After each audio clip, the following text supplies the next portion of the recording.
વચનામૃતમાં આપણી સમસ્યાનું સમાધાન સમજણ. પૂજ્ય આત્મતૃપ્ત સ્વામી. ગુણાતીતોક્ષરં બ્રહ્મ ભગવાન પુરુષોત્તમઃ જનો જાનન્નિદં સત્યમ મુચ્યતે ભવબંધનાत्. શ્રી સ્વામિનારાયણ ભગવાનની જય. અક્ષર પુરુષોત્તમ મહારાજની જય. ગુણાતીતાનંદ સ્વામી મહારાજની જય. ભગતજી મહારાજની જય. શાસ્ત્રીજી મહારાજની જય. યોગીજી મહારાજની જય. પ્રમુખ સ્વામી મહારાજની જય. મહંત સ્વામી મહારાજની જય. પ્રમુખ સ્વામી મહારાજ શતાબ્દી મહોત્સવની જય. વચનામૃત દ્વિશતાબ્દી મહોત્સવની જય.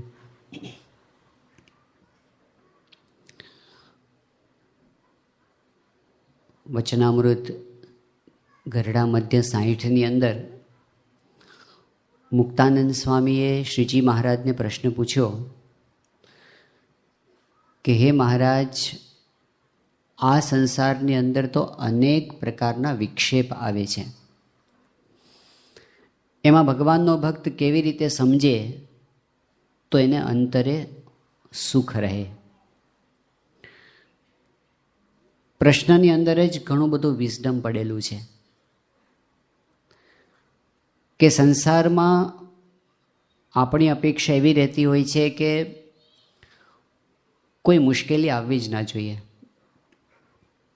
એમાંય આપણે તો ભક્તિ કરીએ, સત્સંગ કરીએ, પછી તો કોઈ તકલીફ આવવી જ ના જોઈએ. મહારાજ કહે છે કે ના, આ સંસારનો ક્રમ છે. ઘણા કારણો હોઈ શકે આપણને મુશ્કેલી આવવાના, પણ આવે છે ખરી. શ્રીજી મહારાજે મુક્તાનંદ સ્વામીને આ વાત કરી હતી અને ગુણાતીતાનંદ સ્વામીએ જાગા ભક્તને વાત કરી હતી કે આ સંસાર જ એવો છે કે એની અંદર ભગવાનને પણ વગર વાંકે દુઃખ આવેલા છે. ભગવાન સ્વતંત્ર છે, પણ એમણે પોતાના જીવનમાં દુઃખનો સ્વીકાર કર્યો છે એક એક્ઝામ્પલ બેસાડવા માટે કે આવું તમારા જીવનમાં પણ આવી શકે. મહારાજે દ્રષ્ટાંત આપ્યું છે શ્રી કૃષ્ણ ભગવાનનું કે એમનો જન્મ જ જેલમાં થયો. આપણે બધા એટલું તો કહી શકીએ કે ભાઈ ભલે અમારું નસીબ ગમે તેવું હોય, કૃષ્ણ ભગવાન કરતાં તો સારું છે, કારણ કે જેલમાં જન્મ લેવો પડ્યો નથી. જન્મ પહેલાં કૃષ્ણ ભગવાનની માતા છે દેવકી. એક દુનિયામાં કોઈ પણ માતા હોય એના માટે એનાથી વધારે દુઃખદાયક ઘટના કઈ હોય કે એની નજર સામે એના 7 સંતાનોને જન્મતા વેત મારી નાખવામાં આવે. દેવકી સાથે એ ઘટના બની છે. મા બાપનો વિયોગ થયો, જન્મતા વેત મથુરા છોડીને ગોકુળમાં જવાનું થયું છે. ત્યાં પણ કાંઈ નિરાત તો નથી, અઠવાડિયું નથી તો એને પૂતના આવી છે. પછી તો અસુરો ઉપર અસુરો, અગાસુર ને બકાસુર ને ધેનુકાસુર ને વત્સાસુર ને અરિષ્ટાસુર ને કેશી ને વ્યોમાસુર ને આખું બાળપણ ધમાલમાં ગયું. 11 વર્ષે ગયા મથુરા, કંસ સાથે યુદ્ધ થયું, કંસને માર્યો. પછી ભણવા ગયા સાંદીપનીના આશ્રમમાં. ભણવું એ પણ તપ છે.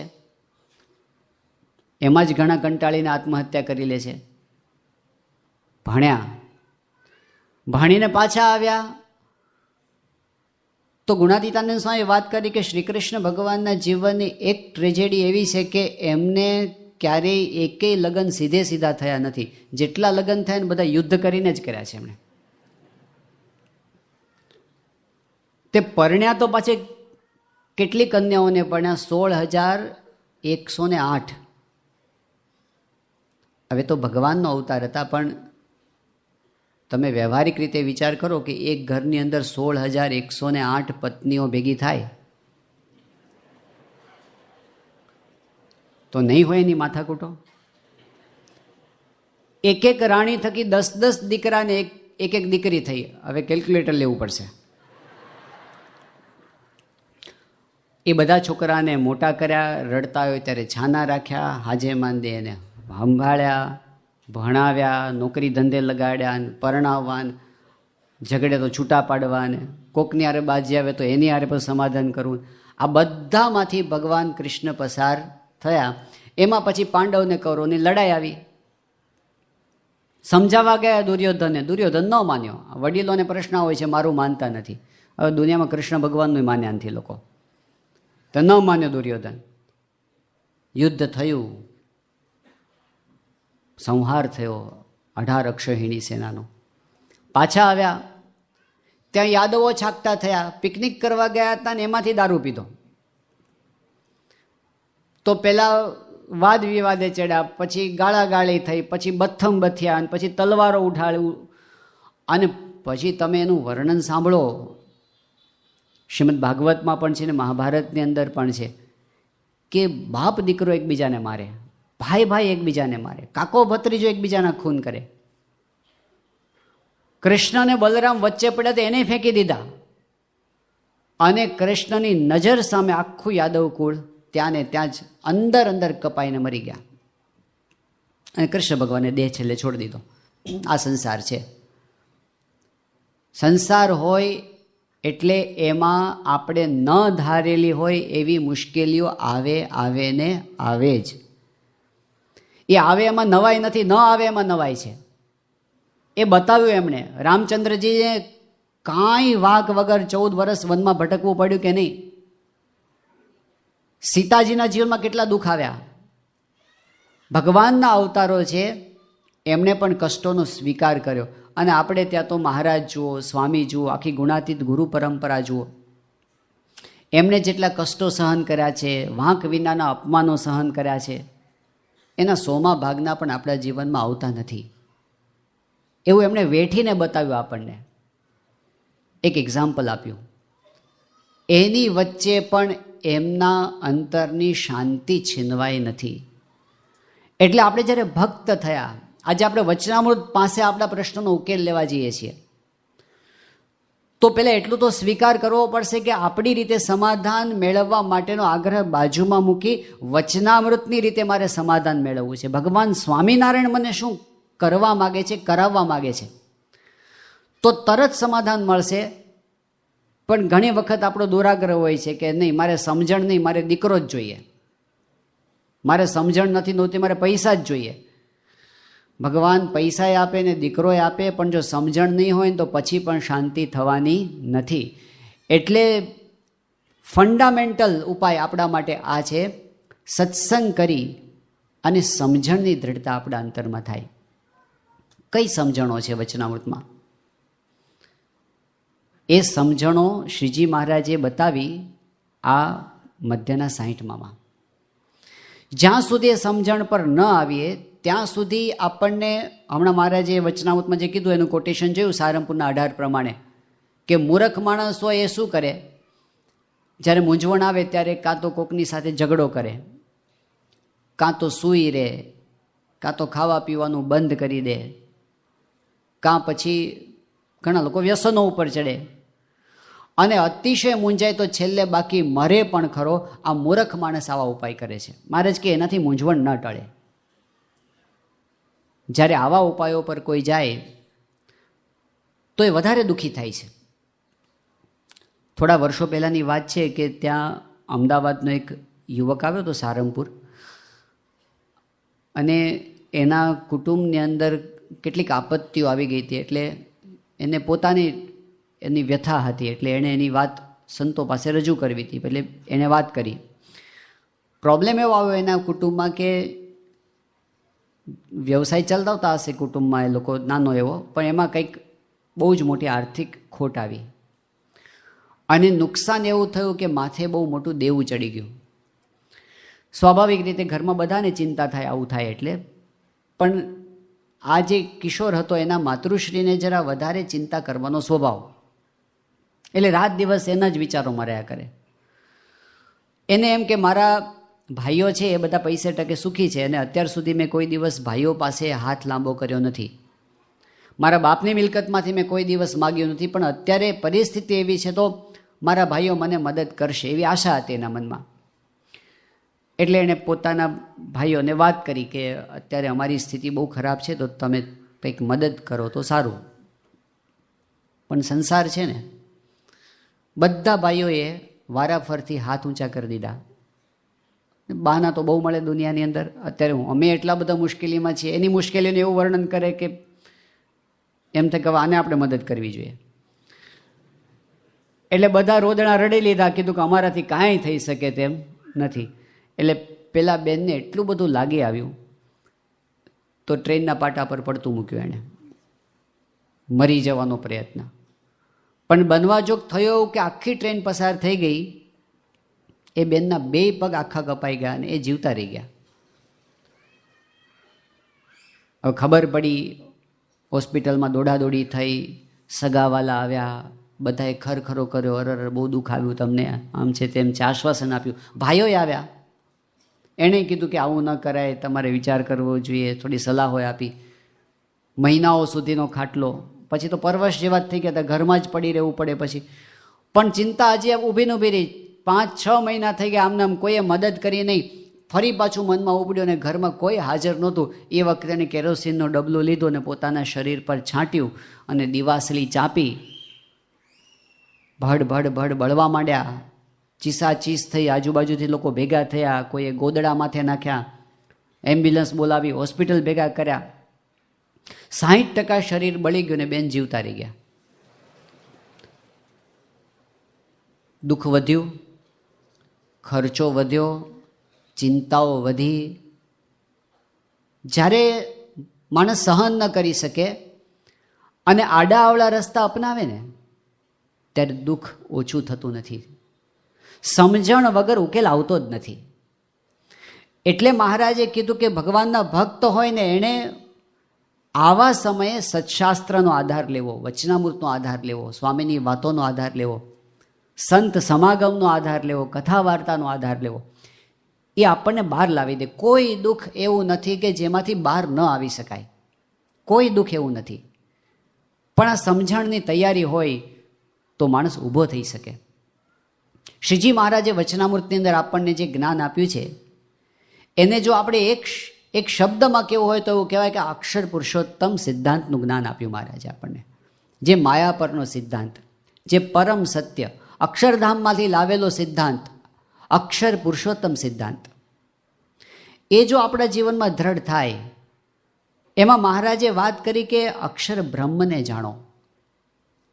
મધ્યના 3જા વચનામૃતની અંદર શ્રીજી મહારાજે અક્ષર બ્રહ્મનો મહિમા કહ્યો કે આ જે સંસાર, આ જે સૃષ્ટિ, અનંત કોટી બ્રહ્માંડ, એના કારણ, એના આધાર અને એના પ્રેરક એ તો અક્ષર બ્રહ્મ છે. હવે આ મહિમા એટલો બધો મોટો છે ને, આ તો ભગવાનનો મહિમા કહેવાય. લોકો ભગવાન માટે આ શબ્દ વાપરે. અનંત કોટી બ્રહ્માંડના કારણ, આધાર અને પ્રેરક એ અક્ષર બ્રહ્મ છે. અને અક્ષર બ્રહ્મ કરતાં પણ પર, એ અક્ષર બ્રહ્મના પણ કારણ, આધાર અને પ્રેરક એ સ્વયં સ્વામિનારાયણ ભગવાન છે, પરબ્રહ્મ છે. આવી વાત મહારાજે વચનામૃતમાં કરી. અક્ષર બ્રહ્મને જાણવાની વાત. આ ખાલી શાસ્ત્રીજી મહારાજે વાત કરી છે એ વાદ વિવાદ કરવા માટેની વાત નથી. આ જીવવાનો સિદ્ધાંત આપ્યો છે એમણે. અને આપણે અક્ષર પુરુષોત્તમના ઉપાસક થયા છે એટલે આ જ્ઞાન આપણે રોજના પ્રશ્નોના સમાધાનની અંદર વાપરવાનું છે. અક્ષર પુરુષોત્તમનું જ્ઞાન, અક્ષર બ્રહ્મનો આટલો બધો મહિમા, અને એને જાણીને પછી પરબ્રહ્મનો મહિમા સમજાય. ઘણા લોકો આપણને કહેતા હોય છે કે ભાઈ શું કામ અક્ષર બ્રહ્મને વચમાં લાવો છો? અમે અક્ષર બ્રહ્મ ગુણાતીતાનંદ સ્વામી છે. હવે તમે ગુણાતીતાનંદ સ્વામી અને સ્વામિનારાયણ ભગવાન એવું બે ભેગું કરો છો, વચમાં ગુણાતીતાનંદ સ્વામીને હું કામ લાવો છો? અમે ડાયરેક્ટ સ્વામિનારાયણનું ભજન કરીએ છીએ. ગુણાતીતાનંદ સ્વામી કોનું ભજન કરે છે? ગુણાતીતાનંદ સ્વામી ભજન કોનું કરે છે? સ્વામિનારાયણ ભગવાનનું. તો અમે વચ્ચે અક્ષર બ્રહ્મને ન લાવીને ડાયરેક્ટ પરબ્રહ્મને ભજીએ તો એમાં વાંધો શું છે? ન ચાલે? તો શ્રીજી મહારાજ કે ના ચાલે. મહારાજે જ આ વાત એટલા માટે કરી, અક્ષરને ચાવી બતાવી. મધ્યના 42ના વચનામૃતની અંદર કૂચી છે, પુરુષોત્તમ નારાયણનો મહિમા સમજાય જ નહીં એના વગર. ઉદાહરણ તરીકે જૂના સંતો એક દૃષ્ટાંત આપતા કે સમજી લો કે તમારી પાસે 2 હીરા છે. એમાં પહેલો જે હીરો એ એટલો બધો મૂલ્યવાન છે, એટલો બધો કિંમતી છે કે એની કિંમત કોઈ કરવા માટે જાય તો આખી દુનિયાના બધા જ માણસો ભેગા થાય અને જેટલું બોલવું હોય એટલું બોલે, જેટલું લખવું હોય એટલું લખે, જેટલું વિચારવું હોય એટલું વિચારે, જેટલી કલ્પના કરવી એટલી કરે. એ પહેલા હીરાનો મહિમા એટલો છે. જેટલું કરવું એટલું કરે, એટલે બધું આવી ગયું પહેલામાં. તો કે બીજા હીરાની કિંમત કેટલી? બીજા હીરાની કિંમત પહેલા હીરા કરતાં અનંત ગણી વધારે. આવા 2 હીરા છે. સમજો, પહેલો હીરો એટલે અક્ષર બ્રહ્મ ગુણાતીતાનંદ સ્વામી, અને બીજો હીરો એટલે પરબ્રહ્મ સ્વામિનારાયણ ભગવાન. હવે કોઈ એમ કહે છે કે ભાઈ મારે છે ને પહેલા હીરાને તમે વચમાં લાવશો જ નહીં, મારે બીજા હીરાનું જ કામ છે, હું બીજાની જ કિંમત કરું. તો બીજાની કિંમત કેટલી કરે કહો? એ ગમે એટલી કરશે ને બીજા હીરાની કિંમત તો કેટલી થશે? એ તો પહેલાંની જ છે, એટલે એક સ્ટેપ નીચે લાવી દેશે એની કિંમતને. એટલે કે અક્ષર બ્રહ્મને લીધા વિના કોઈ પરબ્રહ્મનો મહિમા સમજવા જાય તો અક્ષર બ્રહ્મથી વધારે સમજી જ ન શકાય. અક્ષર બ્રહ્મ ગુણાતીતાનંદ સ્વામી કે અનંત ભગવાનનો ભગવાન તો હું છું, પણ સ્વામિનારાયણ ભગવાનનો દાસ છું. આ અક્ષર પુરુષોત્તમનું જ્ઞાન છે. આ કક્ષા સુધી જ્યારે આપણે મહિમા સમજતા થઈએ ને, તો પહેલાં વાત કરીએ અક્ષર બ્રહ્મને સમજવા. પછી મહારાજ કહે છે ખાલી એટલું નહીં, અક્ષર બ્રહ્મની સમજણ એટલે શું? કે એ અક્ષર બ્રહ્મની સાથે એકાત્મતા કરવી, એ અક્ષર બ્રહ્મને પોતાનું સ્વરૂપ માનવું. આ જ્ઞાન કઈ કક્ષાનું થયું? જેટલા આપણા પ્રશ્નો છે ને બધા, એ સંકુચિત દ્રષ્ટિમાં નાના લેવલ પર છીછરા પાણીમાં આપણે રમીએ ને એના જ છે. એ આપણને આપણા લૌકિક જીવનમાં, વ્યવહારિક જીવનમાં અનુભવ થાય છે કે કોઈ માણસ નાના કામ કરતો હોય પછી મોટા કરવા મળે, પછી નાના પ્રોબ્લેમ એને નજરમાં ના આવે. હવે એ મોટામાં જ રમતો હોય.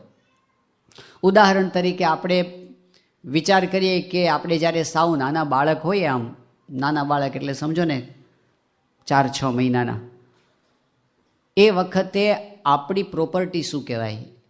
એ વખતે આપણા માટે મૂલ્યવાન વસ્તુઓ શું કહેવાય? જે આપણા હાથમાં આવે એ વખતે તૂટેલું પેનનું ઢાંકણું આવી જાય અને એ ફરસ હારે આપણે અથડાવીને રમતા હોઈએ અને એમાંથી જે અવાજ આવતો હોય એમાંથી એટલી બધી મજા આવતી હોય. હવે એ વખતે જો પેનનું ઢાંકણું કોઈક લઈ જાય તો આપણને એમ થાય કે મારી બધી મિલકત લૂંટાઈ ગઈ, એટલું બધું રડવું આવે. કારણ કે એ વખતે આપણને એટલી જ દ્રષ્ટિ છે. પણ ધારો કે આપણે મોટા થયા અને હવે એમાંથી એવા બધી વસ્તુઓ, પછી થોડો છોકરો મોટો થાય એટલે કે ચાવીવાળી રમકડા જોઈએ પછી એને, પેલા આવા બધા ના ચાલે. આમ મોટર ગાર્ડ ચાલતી હોય, પેલી સ્કૂટર ચાલતું હોય ને એવા બધા ડીંગલા હાથથી રમતા હોય ને એવા થોડાક સાધનો બદલાણા. અને ખબર નહીં, અહીંયા તો પણ બધા દેશની અંદર ને બધા કાઠિયાવાડમાં ને બધા રમતા હોય બાળકો, તો એની મિલકતો કેવી હોય? પેલી માચીસની છાપો ભેગી કરે. જેની પાસે ઝાઝી માચીસની છાપો ભેગી થઈ હોય ને એ પાછો ધનવાન કહેવાય. એમાં પછી એ વખતે પેલી તૂટેલી બંગડીઓના ટુકડા ભેગા કરે છોકરા છોકરીઓ. કદાચ ઘણી વખત પેલું શું રકાબીઓ તૂટી ગઈ હોય એના ટુકડા હોય ને એ મિલકત કહેવાય. આમ ખિસ્સામાં એટલી બધી ભરે કાણા પાડીને બહાર નીકળે તો એ એની મિલકત કહેવાય. ઝાઝી લખોટીઓ છે મારી પાસે, મિલકત કહેવાય. ઝાઝી ચણોઠીઓ છે મારી પાસે, એની મિલકત કહેવાય. અને એમાંથી જો કોઈ હારી ગયો તો કેટલું બધું દુઃખ થાય. ભમરડા રમે, પેલા ખૂતામણીદાર રમે, અને ભમરડાની અંદર પાછો જો એને દાવમાં એ હારી ગયો હોય અને પછી ઓલા ભેગા થાય અને પછી એને બરાબર પેલું ગોબા મારે ને બધા ભેગા થઈને, એ ગોબા મારે તો એને એટલું બધું દુઃખ થાય કે જાણે મને ગોબા મારે છે. એ એટલું બધું આપણને એ વસ્તુનું મહત્વ, મારા ભમરડાને ગોબો પડ્યો એવું લાગે. અને પતંગ કપાઈ જાય તો કેટલું બધું મારું કપાઈ ગયું એવું લાગે. પણ એક પીરિયડ હોય છે જે વખતે આપણી દ્રષ્ટિ એટલી હોય છે, પણ જરા મોટો થાય, વિશાળ દ્રષ્ટિ થાય, પછી ભણતો થાય, પછી આવી બધી વસ્તુમાં નહીં, પછી કે મને બાઇક લાવી આપો, અને બાઇકની અંદરમાં પેલું ભડભડિયું લાવી આપો, આમ જેનો અવાજ આવવો જોઈએ. પછી કે એમ નહીં, હવે પૈસાદાર થયો, કમાતો થયો, એટલે કે હવે 4 પૈડાવાળી ગાડી, અને 4 પૈડાવાળીમાં પણ બધા લેવલ હોય, હવે 4 બંગડીવાળી, વધારે કમાતો થાય એમ. હવે પછી નાની વસ્તુ હોય કે પેલી કઈ મારુતિ ફ્રન્ટી બ્રન્ટી, હવે એમાં એની નજર જ ન જાય, વિશાળ દ્રષ્ટિ થઈ ગઈ. જેમ જેમ એ માણસ પોતે આગળ વધે તેમ તેમ દ્રષ્ટિ મોટી થાય અને નાના પ્રોબ્લેમ નજરમાં ના આવે. પણ બહુ મોટો થાય આ દુનિયામાં તો કેટલો મોટો થાય. ધારો કે દુનિયાનો પ્રાઇમ મિનિસ્ટર તો કોઈ છે જ નહીં આખી દુનિયાનો, પણ અમેરિકાના પ્રેસિડેન્ટ સુધી પહોંચી ગયો હોય અને આખી દુનિયામાં સૌથી વધારે ધનવાન બની ગયો હોય, તો આ દુનિયામાં જેટલી વસ્તુ છે ત્યાં સુધીની દ્રષ્ટિ પહોંચી. પણ વચનામૃત પ્રમાણે જો આપણે વિચાર કરીએ અને ખરેખર સિન્સિયરલી સાચા બનીને જો માનવાનો પ્રયત્ન કરીએ તો મહારાજ આપણી દ્રષ્ટિને ક્યાં પહોંચાડે છે. લોયાનું 12મું વચનામૃત છે, લોયાનું 12મું, એમાં નિર્વિકલ્પ નિશ્ચયની વાત કરી, ઉત્તમ નિર્વિકલ્પ નિશ્ચયની. શ્રીજી મહારાજે કીધું કે અષ્ટ આવરણે યુક્ત એવા જે કોટી કોટી બ્રહ્માંડ, એક બ્રહ્માંડ નહીં, કરોડો બ્રહ્માંડ, એ કરોડો બ્રહ્માંડ અક્ષરના રૂવાડામાં અણુની પેઠે ઉડતા ફરે છે, એ અક્ષર બ્રહ્મની મોટપ છે. અને પછી શું કીધું? તે રૂપે પોતે રહ્યો થકો. એ અક્ષર બ્રહ્મને તો આપણે પોતાનું સ્વરૂપ માનવાની વાત આવી. આપણે દેહભાવમાંથી બહાર નથી નીકળતા. અને મહારાજ કહે છે એ અક્ષર બ્રહ્મને પોતાનું સ્વરૂપ માનો, એને રોજ માનો. અક્ષરમ અહમ પુરુષોત્તમ દાસોસ્મી, આપણને મહંત સ્વામી મહારાજ દરડાવે છે વચનામૃતનો આ સિદ્ધાંત. તો ખાલી 2 વાર બોલવાની વાત નથી, વિચારવાની વાત છે. કે એક વખત આપણે દેહથી છૂટા પડીએ, આત્મા પોતાને માનીએ અને આત્માને અક્ષર બ્રહ્મ સાથે એકતાનો વિચાર કરીએ, ત્યારે દુનિયાની કોઈ વસ્તુ આપણને દુઃખી કરી શકે એમ નથી. માન અને અપમાનમાં ગુણાતીતાન સ્વામી કે આપણે અક્ષર માનવું પોતાને, તો પછી આપણે માન અપમાનમાં પોતાને અક્ષર માનીએ તો કોની પાસે માન અને અપમાન માનવું? પ્રશ્ન માત્ર શરીરના જ છે ને. દેહના સુખને આપણે પોતાનું સુખ માનીએ, દેહના દુઃખને પોતાનું દુઃખ માનીએ. આપણે બાપાના જીવના મૂર્તિમાન જોયું, દેહ આમ હતો ખરો, એ તો પોતે દિવ્ય શરીર હતું એમનું તો, પણ છતાંય એમના શરીરમાં જે કષ્ટો આવતા હતા એકદમ સાક્ષી ભાવે સ્વામી જોતા હતા, જાણે છે જ નહીં એમને એ વસ્તુ. બાયપાસ સર્જરી જ્યારે બાપાની કરાવી ત્યારે ડૉક્ટર નિલેશ પટેલને પણ એ અનુભવ થયો. અને જ્યારે બાપાને 2012ની સાલની અંદર પેસમેકર મુકાયું ત્યારે ડૉક્ટર તેજસ પટેલને અનુભવ થયો કે સ્વામી બાપાને 92 વર્ષની ઉંમરે એનેસ્થેસિયા આપી શકાય એમ નહોતો, વગર એનેસ્થેસિયાએ સર્જરી કરી છાતીમાં કાપો મૂક્યો. આ કેટલું પેઇન થાય, પણ સ્વામીશ્રીના મુખમાંથી ઊંકારોય ના નીકળ્યો. એ વખતે તેજસ, એ તો પોતે બહુ બુદ્ધિશાળી વ્યક્તિ છે, વિશ્વ પ્રસિદ્ધ પોતે હાર્ટ કાર્ડિયોલોજિસ્ટ છે, પરંતુ એમણે એ વખતે વાત કરી કે ગીતામાં મેં ઘણી વખતે એ વાત સાંભળી હતી કે દેહને આત્મા નોખા છે, પણ એ વાત મને સમજાતી નહોતી કે દેહના દુઃખથી આત્મા જુદો રહી કેવી રીતે શકે, એ મને સમજાતું નહોતું. પણ પ્રમુખ સ્વામી મહારાજને મૂર્તિમાન જોયું કે પોતાને આત્મારૂપ માનતા હતા એવું નહીં, વર્તતા હતા. મૂર્તિમાન દૃષ્ટાંત આપણી સમક્ષ આપણા ગુરુહરિનું છે. દેહના દુઃખથી જુદા જ પડી ગયા. સામાન્ય રીતે આપણે દેહના રૂપ અને કુરૂપની અંદર આપણે ફસાયેલા રહીએ છીએ. એમાં કેટલાકને ઇન્ફિરિયરિટી કોમ્પ્લેક્સ હોય, કેટલાકને સુપિરિયરિટી કોમ્પ્લેક્સ હોય. એ લઘુતા ગ્રંથિ, ગુરુતા ગ્રંથિ, એમાંથી પણ બહાર નીકળી જવાય જ્યારે આપણે દેહ ભાવમાંથી બહાર નીકળીએ ત્યારે. એટલે આ એક અભ્યાસ મહારાજે આપ્યો કે જ્યારે આપણને દુઃખ થાય, વિક્ષેપ થાય, ત્યારે એવો પણ વિચાર કરવો કે હું શરીર છું જ નહીં. જે કાંઈ પ્રોબ્લેમ છે, કોઈ અપમાન કર્યું છે, શરીરનું કર્યું છે, હું તો જુદો જ છું. કોઈ આપણા જોડાને ગાળો દે તો આપણને શું થાય કે દે ને ભાઈ 2 વધારે દે, આ જોડો કાંઈ થોડો હું છું. કોઈ આપણી સાયકલને ગાળો દે, કોઈ આપણા બાઇકને ગાળો દે તો આપને ભાઈ. કોઈ આપણા કપડાને ગાળો દે તો આપવા દઈએ. આપણે ક્યાં કપડું છીએ? આપણે તેને પહેરવાવાળા છીએ.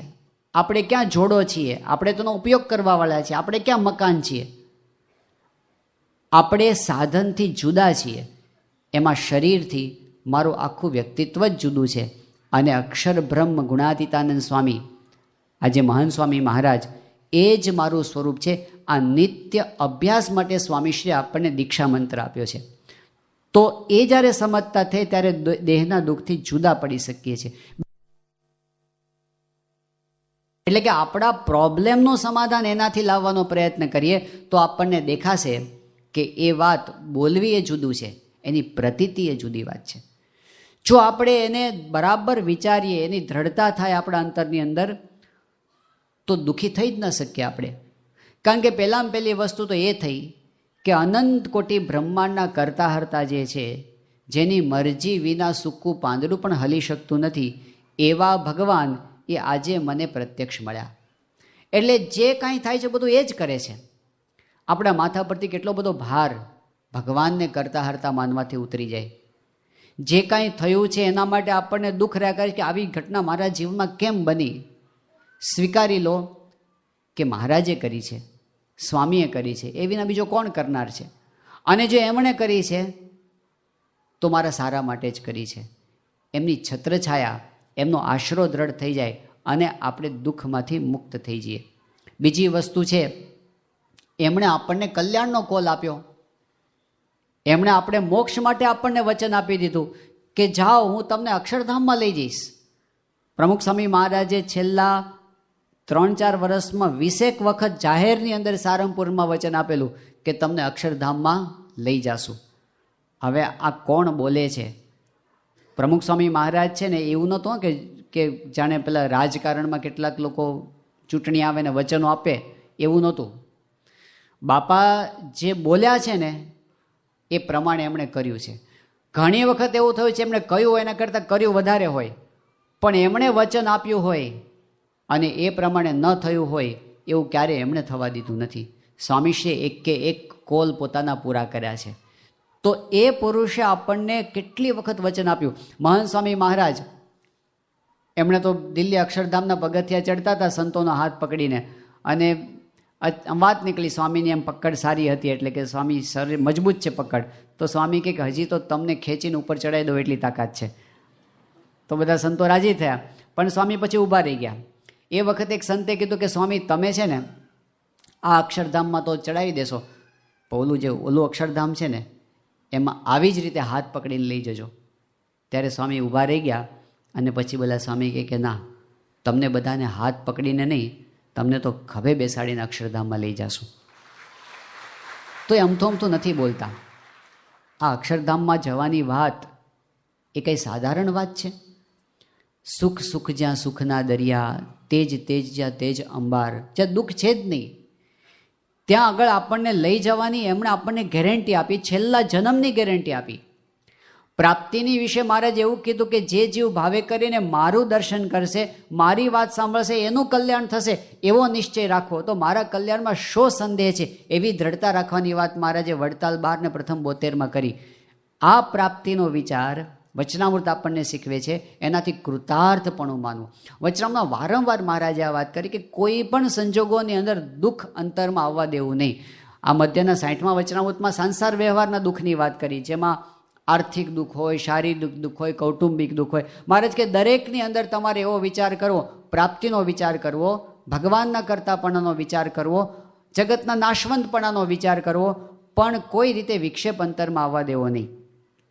તો બીજી વાત મહારાજ એવી કરી, આપણે બધા ભક્ત છીએ, આપણે ઘણા બધા કાર્યકર્તાઓ છીએ કે અમે સંતો છીએ, તો આપણે કહે ચલો ભાઈ સંસાર વ્યવહારના દુઃખની અંદર તો બરાબર છે, પણ કેટલીક વખત એવું થાય કે સંસ્થાની અંદર કંઈક પ્રોબ્લેમ થાય. સંસ્થાનો પણ વ્યવહાર છે, એમાં પણ સફળતા કે નિષ્ફળતા મળે, એમાં પણ હાનિ કે વૃદ્ધિ થાય. તો એવા સમયે મુક્તાનંદ સ્વામીએ મહારાજને પ્રશ્ન પૂછ્યો, મહારાજ સત્સંગનું કંઈક ઓછું થાય ત્યારે તો અંતરમાં દુઃખ થાય છે. મહારાજે કીધું કે સત્સંગ વધતો હોય તો રાજી થવું, એવા પ્રયત્નો પણ કરવા, પણ ભગવાનની ઈચ્છાથી કોઈ વખત સત્સંગ ન વધે પછી તો મહારાજે બહુ ભારે શબ્દો વાપર્યા કે ભગવાનની ઈચ્છાથી આખું જગત સત્સંગી મટી જાઓ તો પણ કોઈ રીતે અંતરમાં દુઃખ આવવા દેવું નહીં, ભગવાનની ઈચ્છા. હવે આ તો કેટલું મોટું લેસન મહારાજ આપી દીધું. હકીકતમાં આવું ક્યારેય થવાનું નથી, આવું ક્યારેય થવાનું નથી. આખું જગત સત્સંગી મટી એવું ક્યાં થવાનું છે? પણ મહારાજે ત્યાં સુધી આપણને કહી દીધું કે અહીં સુધી હું તમને કહી દઉં છું કે અંતરમાં ગ્લાનિ ના આવવા દેશો. સમજણ એટલે જ્ઞાન છે, આ કંઈ પોઝિટિવ થિંકિંગ નથી. ભગવાન છે એટલે છે, દુનિયા ન માને તો ભગવાન મટી નથી જવાના, સત્પુરુષ મટી નથી જવાના. એ તો છે કે નહીં? બસ એ છે, એનો તો આપણને આનંદ છે. ભગવાનને સંત મળે એનો જ આનંદ છે. 5 માણસ માને કે 50 માણસ માને, એનાથી આનંદ. આપણે તો એમનું કાર્ય કરવા માટે નીકળ્યા છીએ એટલે આપણને એટલું મમત્વ રહે. પણ મારે જે મુક્તાનંદ સ્વામીને વાત કરી કે ના, આખું જગત સત્સંગ મટીએ તો પણ અંતરમાં દુઃખ ન થવા દેવું. પ્રયત્ન કરવો, પ્રાર્થના કરવી, દુઃખ નહીં, ભગવાનની ઈચ્છા. આઈ બાપાએ આપણને જીવીને બતાવ્યું. અને ત્રીજી વાત કરી કે આપણે મુમુક્ષુ છીએ એટલે જેને મુમુક્ષુને ઘણીવાર એવું દુઃખ હોય કે બીજું બધું તો બરાબર, પણ મારા અમુક સ્વભાવ, મારામાં ગુસ્સો છે, મારામાં સ્વાદ છે, માન છે, કામ છે, ઈર્ષા છે, એવા સ્વભાવનું દુઃખ આપણને રહ્યા કરે. અને ભક્ત તરીકે આપણને રહે જે વસ્તુ કે ભગવાનને નથી ગમતી એવી આટલી વસ્તુ મારામાં પડી છે. તો મહારાજે એની વાત કરી કે સ્વભાવની પ્રવૃત્તિ ક્યારેક થઈ જાય, એના જે ઉપાય હોય બધા કરવા, પણ મહારાજ કે કૃતાર્થપણું તો ક્યારેય જવા દેવું નહીં. સારંગપુરનું 9મું વચનામૃત. મહારાજ કે કૃતાર્થપણું ક્યારેય ઓછું થવા દેવું નહીં. ભગવાન મળ્યા છે, શું ફિકર છે, એ બધું જ ટાળવા સમર્થ છે એમ સમજીને કૃતાર્થપણું માને એની સાથે લડાઈ કરવી. પણ ગ્લાનિ પામી અને હું તો પામર છું ને હું તો પતિતનું છું ને હું તો અધમ છું ને હું તો આવો છું ને તેવો છું, મહારાજ કે ના, એવા વિચારો ના કરવા, ના પાડી છે. આખોય વચનામૃત આપણને દુઃખી થવાનો અધિકાર આપતું જ નથી. જો આપણે વચનામૃતને વરેલા છીએ તો આપણને રડવાનો અધિકાર નથી. છોડી દો, હવે આપણે આનંદમાં જ રહેવાનું છે. એ આદેશ છે વચનામૃતનો. આનંદમાં રહીને ભજન કરવું એવો આદેશ છે. કોઈ પણ સંજોગોમાં આનંદમાં રહીને ભજન કરવું એવો વચનામૃતનો આદેશ છે. અને એના આધારભૂત આ સમજણો છે. આત્માનું જ્ઞાન, પરમાત્માનું જ્ઞાન, અને સાથે સાથે મહારાજે એની ક્લેરિટી માટે સાથે આપણને કીધું સાંખ્ય વિચાર કરવો. સાંખ્ય વિચાર એટલે શું? કે બીજું બધું આ સિવાયનું દેખાય છે ને, આત્મા અને પરમાત્મા સિવાયનું, અક્ષર અને પુરુષોત્તમ સિવાયનું જેટલું કાંઈ દુનિયામાં દેખાય છે એ બધું નાશવંત છે, ક્ષણિક છે. જગત ખોટું છે, ભગવાનને સંત સાચા છે. એટલે ખોટા જગતની અંદર, ક્ષણિક જગતની અંદર જે કાંઈ હાણ કે વૃદ્ધિ થાય ને એના તરફ ઉપેક્ષા રાખતા શીખવું કે ટેમ્પરરી છે, આ ક્યાં લાંબો સમય છે, આજે છે ને કાલે નથી રહેવાનું. મહારાજે કીધું કે થોડાક સમયની અંદર આપણે આ લોક છોડીને જતા રહેવું છે. વચનામૃત છે ગરડા અંત્યનું 30મું. થોડોક સમય એટલે કેટલો સમય? 5 વર્ષ પછી જવું છે, 10 વર્ષ પછી જવું છે, એવું નહીં. શ્રીજી મહારાજ એવું કહે છે, આ ઘડી અને આ ક્ષણમાં મરી જવું છે એવો વિચાર રાખો. હવે આ તો અશુભ વિચાર કહેવાય, આવું કરાય? મહારાજ કે તૈયારી રાખવી. આ ઘડીને આ ક્ષણમાં બહુ આમ વાત કરવી સહેલી છે, પણ જ્યારે સામે આવે ને, નહીં, પેલા સંતો દ્રષ્ટાંત આપે છે કે ડોશીમાં કંટાળ્યા હતા દીકરાના વહુની કચકચથી, એટલે બોલતા હતા કે આના કરતાં તો તેડી જાય તો સારું ધર્મ રાજા, એમ કરીને. પણ ઉનાળાના સમયમાં ખાટલા પર સૂતા હતા અને આવું બોલીને સૂઈ ગયા હતા પાછા એ દિવસે. અને ઓલું કોકનો પાડો છૂટો પડ્યો હશે ને, પાડો આવ્યો અને ખાટલાની ઈસે માથું ઘસવા માંડ્યો, એટલે ડોશીમાની આંખ ખુલી ગઈ અને એમાં પાડો જોયો. અને ક્યાંક કથામાં એવું સાંભળ્યું હતું કે યમરાજા આવે ને તો પાડા ઉપર આવે છે. તો એવા ગભરાણા ડોશીમાં, એ કે મહારાજ આ હું તો હાજી છું, માંદાનો ખાટલો તો ઘરમાં છે. હવે દીકરાનો દીકરો માંદો પડ્યો તો એ ચીંધી દીધો એને. સામે આવે ને, પણ આપણે તો જીવતા લાખના મુવા 1.25 લાખના છીએ. તો મહારાજે એવું કીધું કે આપણે એવી તૈયારી રાખવી, આ ઘડીને આ ક્ષણમાં મરવું છે. એટલે સંસારનું જેટલું કાંઈ છે ને બધું પૂછલેલ ઢોરની જેમ જ, જેટલું વ્યવહાર આજ્ઞાથી આપણે કરીએ છીએ એ ભગવાનની આજ્ઞા છે, વ્યવહારની જવાબદારી છે. એ પણ આપણે નિભાવવાની, પણ આ ક્યાં આપણી સાથે કાયમ માટે રહેવાનું છે એ વિચાર, એ સાંખ્ય એ આપણને પાછા વાળી દે છે. દાખલા તરીકે આપણને એવી ખબર પડી જાય આજે રવિવાર છે અને ધારો કે હમણાં જ આપણને તાત્કાલિક કે ફોન છે તમારો અને આપણને કાર્યકર તાત્કાલિક ઉઠાડીને બહાર લઈ જાય અને કે કોનો ફોન છે? કે મહંત સ્વામી મહારાજનો ફોન છે. આપણે ઉપાડીએ કે જય સ્વામિનારાયણ સ્વામી, બોલો બોલો, શું તાત્કાલિક કામ? સ્વામી કે તાત્કાલિક કામ બીજું તો કાંઈ નહોતું, પણ આવતા રવિવારે બપોરે 12 વાગે તમારે ધામમાં જવાનું છે. એટલે પેલું ધામ, અક્ષરધામ. એટલે આપણે કે હા સ્વામી, હા સ્વામી, હા સ્વામી, વાત ફોન પૂરો થઈ ગયો. પછી બોલો શું થાય? કે હવે તો એક જ અઠવાડિયું છે. હવે બધા પ્લાનિંગ કેવા ચાલે? વાઇન્ડઅપના પ્લાનિંગ ચાલે. અને પછી ધારો કે આપણે બપોરે ઘરે જમવા બેઠા કે રાત્રે જમવા બેઠા અને પછી એની અંદર મીઠું વધારે પડી ગયું રસોઈમાં હોય અને પછી આપણને કાયમ સ્વભાવ પ્રમાણે ગુસ્સો આવી જાય અને પછી થાય કે જે કંઈ બોલવાનું મન થઈ જાય, પણ બીજી ક્ષણે શું વિચાર આવે કે જવા દો ને, એક અઠવાડિયું છે, હું માથાકૂટ કરવી.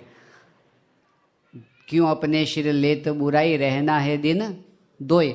જ્યારે સામે આપણને ડેડ એન્ડ દેખાય છે ને કે હવે તો આટલું જ છે ને, આટલામાં શું માથાકૂટ કરવી, એટલે આપણને વૃત્તિ પાછી વળે છે.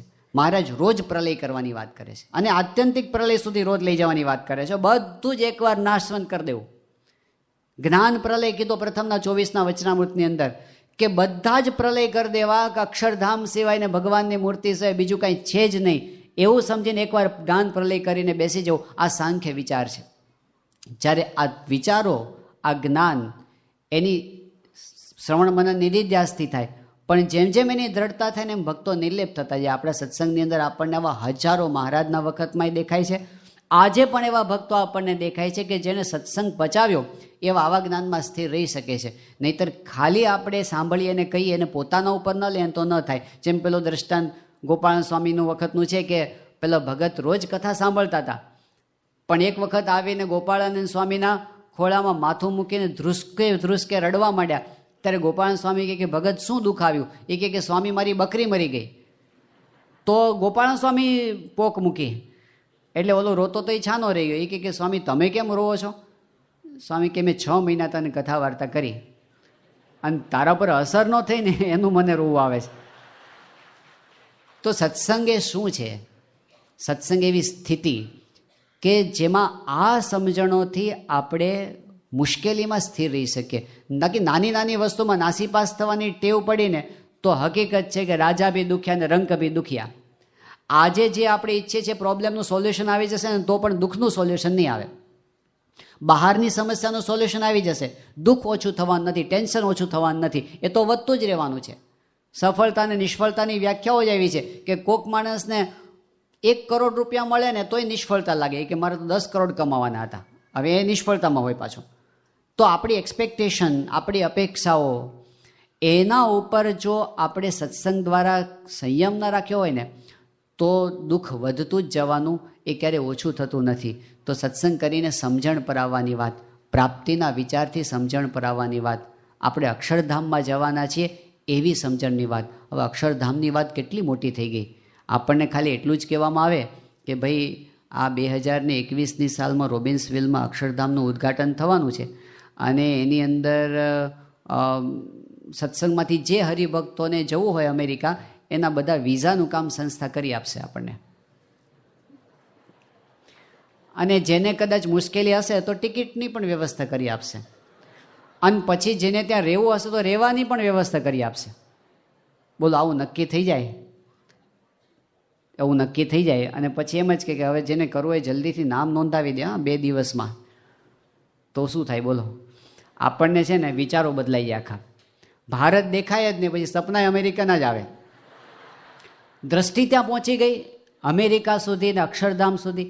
હવે આ અક્ષરધામમાં જવાનું આટલું બધું એક્સાઇટમેન્ટ છે, તો પહેલું જે અક્ષરધામ એમાં જવાનું એક્સાઇટમેન્ટ હોવું જોઈએ કે નહીં? કારણ કે એ તો ગેરંટેડ છે.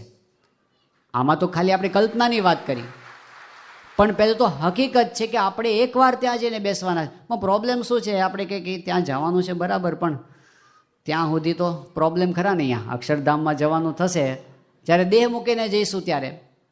આપણે સવારથી સાંજ સુધી દુઃખી શેમાં થઈ જઈએ છીએ? એ કે એ અક્ષરધામનો કંઈ વાંધો નથી, એ તો તમે જવાના ત્યારે જવાના જ છીએ, પણ રોજના પ્રશ્નો આપણા, તો વાત સાચી છે, રોજના પ્રશ્નોનો વિચાર તો આપણને આવે, પણ પેલા અક્ષરધામને જ્યારે નજર સમક્ષ રાખ્યું હોય, પ્રાપ્તિને નજર સમક્ષ રાખ્યું તો એનું દુઃખ ઘણું હળવું થઈ જાય. મહાન સ્વામી મહારાજ પોતે જ એકવાર દ્રષ્ટાંત ઘણીવાર આપે છે કે ધારો કે આપણો કોઈક બિઝનેસ ચાલતો હોય અને એમાં એવી એક કાયદાકીય ગૂંચ આવી ગઈ કે આપણી ફાઇલ છે ને હલવાઈ ગઈ હોય ગવર્મેન્ટની અંદર, સેન્ટ્રલ ગવર્મેન્ટમાં દિલ્હીમાં, અને સ્વામી એવું કહે છે કે 30 વર્ષથી હલવાઈ ગયું. આ મહાન સ્વામી મહારાજના જ શબ્દો છે. 30 વર્ષથી આપણી ફાઇલ એવી જગ્યાએ હલવાઈ ગઈ હોય કે આપણે છે ને દિલ્હીના ધક્કા ખાઈ ખાઈને આપણે થાકી ગયા, પણ આપણી ફાઇલ ક્લિયર ન થતી હોય, એને લીધે આપણા પૈસા રોકાણ બધું ઠપ થઈ ગયું હોય, આપણો ધંધો આગળ વધતો ન હોય, આપણને રાત દિવસ એની ચિંતા રહેતી હોય. પછી ધારો કે ફરીવાર આપણને તાત્કાલિક દિલ્હીમાં એપોઇન્ટમેન્ટ મળે ને આપણે નીકળવાનું થાય, ટ્રેનમાં જવાનું હોય, બીજી કોઈ ટિકિટ મળે એમ ન હોય, અને ટ્રેનમાં આપણે ચડી તો ગયા પણ રિઝર્વેશન મળ્યું ન હોય, સૂવાની જગ્યા તો ન મળે પણ બેસવાની ન મળે, અને સૂતા સૂતા ક્યાં ઊભા માંડ માંડ પહોંચીએ આપણે, અને ધક્કા મૂકીમાં થાક્યા પાક્યા દિલ્હી ઉતર્યા, લોથ થઈ ગયા આપણે થાકીને, પણ ધારો કે આપણે નાહી ધોઈને પૂજાપાઠ કરીને પછી 11 વાગે ઓફિસે પહોંચ્યા અને 11:30 વાગે ધારો કે આપણને આપણી પેલી ફાઇલ ક્લિયર થઈ જાય, 30 વર્ષથી હલવાયેલી ફાઇલ, તો આપણને પેલું દુઃખ લાગે કે બહુ ગીર્દી હતી ટ્રેનમાં ને બહુ મુશ્કેલી પડી. એ મુશ્કેલી દેખાય જ નહીં, કારણ કે 30 વર્ષની ફાઇલ ક્લિયર થઈ ગઈ છે. તો મહાન સ્વામી મહારાજ દ્રષ્ટાંત આપીને કે એમ આપણી એક ફાઇલ છે ને અનંત જન્મોથી હલવાયેલી પડી હતી, એ આ જન્મે ક્લિયર થઈ ગઈ છે. અને જે પ્રશ્ન છે ને બધા કયા છે, ટ્રેનમાં જાજી ગીર્દી છે એના જ પ્રશ્નો છે, બેહવાની જગ્યા મને કોઈક કોણીઓ મારે છે આવું જ થાય છે ને બધું, એ ટ્રેનની ગીર્દી સમજવાની. હવે ધારો કે આનાથી ઊંધું થાય કે આપણને ટ્રેનમાં બહુ સારી જગ્યા મળી જાય, આપણે હુતા જઈએ, ફર્સ્ટ ક્લાસ હુતા જઈએ, પણ દિલ્હી ગયા અને કામ ન થયું તો હુતા આવે એનો આનંદ હોય? એટલે સમજવું, આ લોકમાં આપણે આવ્યા છીએ ને એ હુવા માટે આવ્યા જ નથી, આપણે આવ્યા છે ને આપણી ફાઇલ ક્લિયર કરવા માટે આવ્યા છે, અને મોટું કામ આપણું થઈ ગયું છે. કોકના મોટા મોટા બંગલા અને કોટલી મોટી મોટી ગાડીઓ અને મોટા મોટા વાહ એનાથી બહુ દુઃખી ન થવું, સમજવું હુતા જાય છે, બરાબર ને? હા, એમાંથી જે ભક્ત થયા હશે પાછા એનું કામ થઈ ગયું હશે, પણ સ્વામી કહે છે એક બહુ જ મોટું કામ આપણું આ દેહે કરીને થઈ ગયું, એ નજર સમક્ષ હશે ને આપણને પ્રોબ્લેમ શું છે, ઉઠતા વેત આપણને કયા કામ નથી થયા એના વિચારો વધારે આવે છે, કેટલું આપણને મળી ગયું છે ને એના વિચારો નથી કરતા, શું છે એનો વિચાર નથી કરતા, શું નથી મળ્યું એના વિચાર કરીએ છીએ. મહારાજ કે ના, એવું નહીં, પ્રાપ્તિનો વિચાર કરવો, એનાથી આનંદમાં અને કેફમાં રહેવું, અને એનાથી બધા પ્રોબ્લેમનું સોલ્યુશન લાવવું.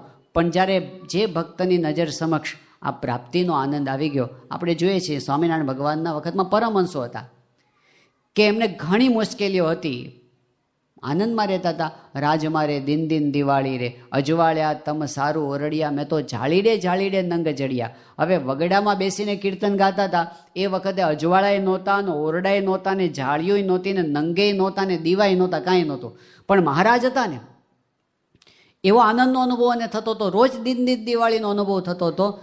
પરિસ્થિતિ બહારની ભલે વિકટ હતી પણ ભગવાન મળ્યા છે એ વાતની પ્રતીતિ દ્રઢ હતી. એટલે રોજ આ વસ્તુનો વિચાર. અને નારાયણમુનિ સ્વામી એવું કહે છે, એ કે આપણે છે ને જેમ કલ્પના કરવાનું કે ધારો કે તમે છે ને આમ તમે આવ્યા કામ ધંધો કરીને સાંજે ઘરે પોગ્યા હો, અને પછી કે સાંજના 6 વાગી ગયા હોય કે 7 વાગી ગયા હોય, પછી છે ને થાક્યા હોય એટલે આપણે ચા બનાવવાનો ઓર્ડર આપીએ, એટલે ઘરમાં ચા બનતી હોય, પણ હવે એ ટાઈમે તમે થોડા ફ્રી પડ્યા, શું કરવું? એટલે બાજુમાં તમે કબાટ જો, અને કબાટ તમે ખોલો તો કબાટની અંદર શું હોય, બધી કેટલીક બેંકની પાસબુકો હોય ને કેટલાક ડોક્યુમેન્ટ્સ હોય, એટલે તમે ખાલી એને જોવા માટે બહાર કાઢો, ટાઈમ પાસ કરવા માટે. આ બધી આપણી બેંક છે ને, આપણે આમાં આપણા ખાતા છે, એમાં બધું લેટેસ્ટ બેલેન્સ બધું અપડેટ કરાવેલું હોય. એ આ કઈ છે કે દેના બેંક કેટલા છે, એમાં 40,000 કરોડ રૂપિયા આ તમારા છે, થોડી વાર સાચું માનજો. પછી બીજી બેંક કોઈ આ કઈ છે કે આ HDFC કેવા 70,000 કરોડ, આ કઈ છે કે આ ICICI છે 1,30,000 કરોડ, સાચું માનજો. અને પછી આપણા ડોક્યુમેન્ટ્સ શું છે કે જુહુ બીચ ઉપર 30 એકરની જમીન પડી છે આપણી, તમારી, એના કાગળિયા છે. પછી આ શું છે કે આ લંડનમાં ડાઉન ટાઉનની અંદર 20 માળનું એક બિલ્ડિંગ છે. આ શું છે કે આ મેનહટનની અંદર બધા મોટો ડિપાર્ટમેન્ટલ સ્ટોર હોય, 20 સ્ટોર મારા પડ્યા છે, એના કાગળિયા છે. આ બધું સાચું હોય ધારો કે, અને તમે આ બધું યાદ કરો ખાલી બેઠા બેઠા ક્યાં શું શું પડ્યું છે, તો બોલો ચા પીધા પહેલાં કાંટો ચડી જાય કે નહીં? હજી ભલે આવવાની બાકી હોય. શું કર્યું શું આપણે? પૈસા તો એની જગ્યાએ પડ્યા છે, બરાબર, એ જ્યાં બેંકમાં પડ્યા હોય ત્યાં. ડોક્યુમેન્ટ તો ખાલી કાગળિયા છે, બાકી પ્રોપર્ટી તો ક્યાંય પડી છે, જુદી જગ્યાએ. પણ આપણને એટલી ખબર છે કે આ મારી છે. અહીં બેઠા બેઠા આપણે ખાલી એને યાદ કરીએ છીએ કે મારી પાસે આટલું આટલું છે, એ વિચાર કરીએ છીએ, એમાં આનંદ આવે છે કે નહીં? બસ પ્રાપ્તિનો વિચાર એવી જ વસ્તુ છે કે મહાન સ્વામી મહારાજ ભલે ત્યાં બેઠા, નવસારીમાં છે ને અત્યારે સ્વામી, તિથલમાં છે ને, પણ આપણે શું વિચાર કરવાનો કે સ્વામી જ્યાં બેઠા છે ને ત્યાં મારા છે. આપણે ભગવાનના છીએ, ભગવાન આપણા છે, અક્ષરધામ આપણા બાપનું છે. જ્યારે એનો વિચાર કરીએ તો આપણાથી વધારે ધનવાન બીજું છે કોણ આ દુનિયાની અંદર? કેવા ધનવાન? શિદને રહીએ કંગાલ રે સંતો, શિદને રહીએ રે કંગાલ. જ્યારે આટલી મોટી વાત મળી ગઈ ત્યારે આપણે કંગાલ રહીએ તો એમને નથી ગમતું. એ કંગાલપણું જોઈને કેમ રાજાની રાણી ભમી ભીખ માગે, હાલે કંગાલ અને હાર, ઘર લજામણી રાણી જાણી, રાજા ખીજી પાડે એની ખાલ. કે તું રાણી થઈને કેમ ભિખારીની જેમ આવું કરે છે? કેમ તું મારી જેમ, મારી રાણી થઈને કેમ કેફમાં નથી રહેતી? એવું જેમ રાજાને દુઃખ થાય એમ આપણે રાજાના દીકરા થઈ અને મૂળા સારું રડીએ તો એમને એવું દુઃખ થાય છે. એમણે આપણી પાસેથી આવી અપેક્ષા છે. તો વચનામૃત એ આપણને આનંદમાં રહેવાની વાત શીખવાડે છે. અને એમાં જાજુ કાંઈ નથી. પોતાના સ્વરૂપને આપણે સમજવાનો પ્રયત્ન કરીએ વચનામૃત પ્રમાણે, આપણી પોતાના અનુભવ પ્રમાણે નહીં, વચનામૃત પ્રમાણે. ભગવાનના સ્વરૂપને આપણે સમજવાનો પ્રયત્ન કરીએ વચનામૃતના આધારે. અને આ જગત એના સ્વરૂપને આપણે જોઈએ વચનામૃતની દૃષ્ટિથી, તો એકેય વસ્તુ એવી નથી, એકેય પરિસ્થિતિ એવી નથી કે આપણને દુઃખી કરી શકે, આપણો આનંદ છીનવી શકે. તો આવી અદ્ભુત સમજણ વચનામૃતની અંદર પાને પાને પડેલી છે. અને ખરેખર જો આપણે સાચા થઈને વચનામૃત ખોલીએ તો જે પાનું ખોલે ને એના પરથી કંઈક સમાધાન આપણને ચોક્કસ મળી જાય. પણ એટલું ખરું કે આ જ જ્ઞાન સાચું છે, આમાં જ મારો ઉકેલ છે, એમ સમજીને જો આપણે એને હૃદયમાં ધારીશું તો આપણને અખંડ શાંતિનો અનુભવ કરાવે એવું અદ્ભુત જ્ઞાન મહારાજે આપણને આપ્યું છે. તો એ જ્ઞાન પ્રમાણે આપણે આપણું જીવન બનાવી અને સુખિયા થઈ શકીએ એવી મહારાજને સ્વામી બાપાના ચરણોમાં પ્રાર્થના.